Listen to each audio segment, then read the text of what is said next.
Bonjour et bienvenue pour ce numéro 57 de votre TTV Mag. À la une cette semaine, les 5 ans de la FTM. Une libre parole laissée à Jean Burtin, le président de la Fédération des offices de tourisme de France. Une information primordiale, comment vraiment s'envoyer en l'air. Votre rubrique destination vous emmènera à Hanoï. Et pour finir, bien sûr, votre rubrique vécu en agence.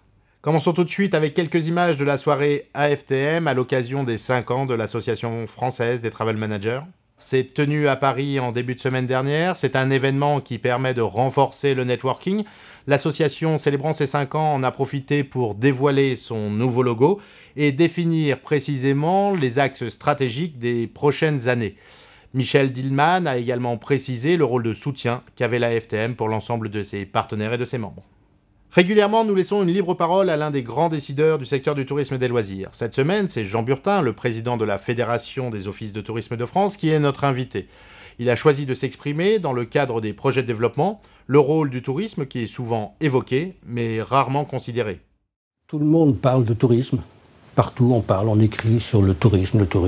Et puis, au moment venu, pour effectuer des réformes, on oublie le mot tourisme, on parle plutôt d'autre chose, contre lesquels je n'ai rien, bien entendu, mais il me semble un peu dommage qu'on ne puisse pas prendre note et faire en sorte que ce mot tourisme ait vraiment une valeur à l'intérieur d'une réflexion.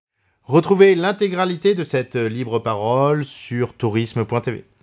Voilà donc un rêve pour beaucoup, accéder à l'apesanteur. Ce rêve deviendra accessible à partir du mois de mars 2013, puisque la société Avico, avec son projet R0G, lance des vols paraboliques en France.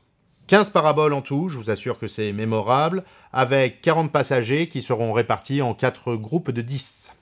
La cerise sur la parabole, le spationaute Jean-François Clairvoy, qui a 3000 vols paraboliques à son actif et qui a voyagé 3 fois sur la navette spatiale américaine, vous accompagnera du brief jusqu'à la remise des diplômes.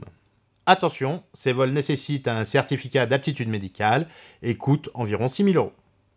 Votre rubrique destination vous emmène cette semaine en Asie, et plus précisément à Hanoï, une ville qui grouille et qui symbolise le dynamisme économique. C'est également une ville où le charme des traditions est fortement maintenu. Vous aurez la possibilité de découvrir cette destination où tous vos sens doivent être en éveil. Hanoï, la grande ville du nord du Vietnam, est une ville à découvrir à pied ou à 2 roues pour les plus aventureux. Votre rubrique vécu en agence. Une cliente appelle et dit « Bonjour, je voudrais acheter un billet pour Fort-de-France au départ de Cayenne, mais je ne veux surtout pas Air France, ils sont vraiment trop chers. Je voudrais partir avec Ariane Espace. » La cliente voulait en fait dire Air Antilles Express. Les vols habités en fusée Ariane avec une option parachute pour atterrir sur une île sont vraiment pas pour tout de suite. Ici Kourou, à vous les studios. Très bonne semaine à tous, portez-vous bien et rendez-vous la semaine prochaine.